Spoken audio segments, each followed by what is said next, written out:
ये जाम लगा हुआ है, लोग फंसे हुए हैं, गाड़ियां रेंग रेंग कर चल रही है। जाम के चलते लोगों को भारी परेशानी हो रही है। दिल्ली एनसीआर के मार्केट की स्थिति भी बड़ी अजीब सी दिखाई दे रही है।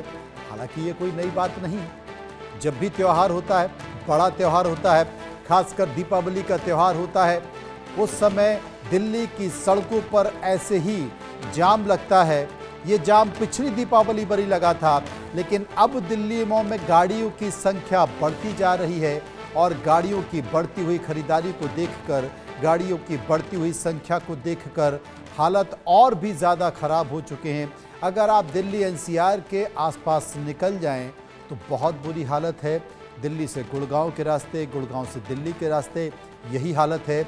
उधर आप अगर ग्रेटर नोएडा की तरफ निकल जाएंगे, वहाँ पर भी कुछ इसी तरह का नज़ारा आपको दिखाई दे जाएगा।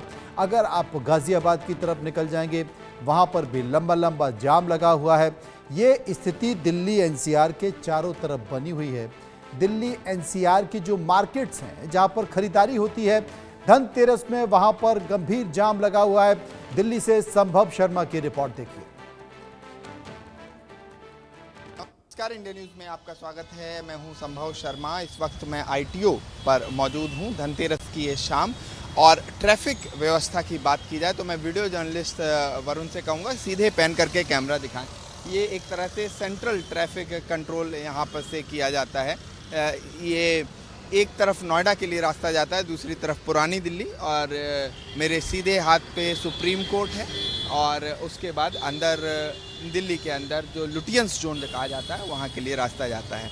ये इस वक्त की तस्वीरें हैं। लगभग 7:30 बजे हम इसे शाम में रिकॉर्ड कर रहे हैं। पीक समय जिसे ट्रैफिक का दिल्ली में कहा जा सकता है। और इस समय यहाँ के विजुअल्स कुछ इस तरह के हैं। एक तरह से सराहनीय प्रयास ट्रैफिक पुलिस का, काफ़ी सही ट्रैफिक मैनेजमेंट यहाँ देखने को मिल रहा है धनतेरस की शाम।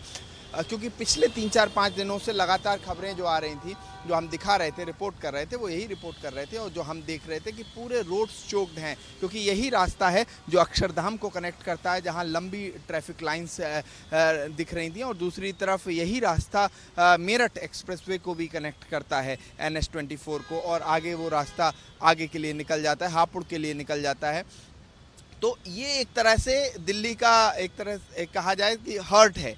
और यहाँ अगर ट्रैफिक व्यवस्था सही है तो माना जाता है कि दिल्ली की और जगहों पर भी ट्रैफिक चाक चौबंद होगा। यहाँ की तस्वीरें लगभग दिन में भी हमने 3:30-4 बजे यहाँ से रिपोर्ट किया था, उस समय भी ज़्यादा भीड़ नहीं थी। लेकिन दूसरी तरफ अगर हम बात करें प्रदूषण की, तो हाँ, प्रदूषण दिल्ली में लगातार बढ़ रहा है। 5वें दिन आज लगातार बढ़ा हुआ प्रदूषण दिखा। एयर क्वालिटी इंडेक्स AQI लगभग 250 के आसपास दर्ज किया गया।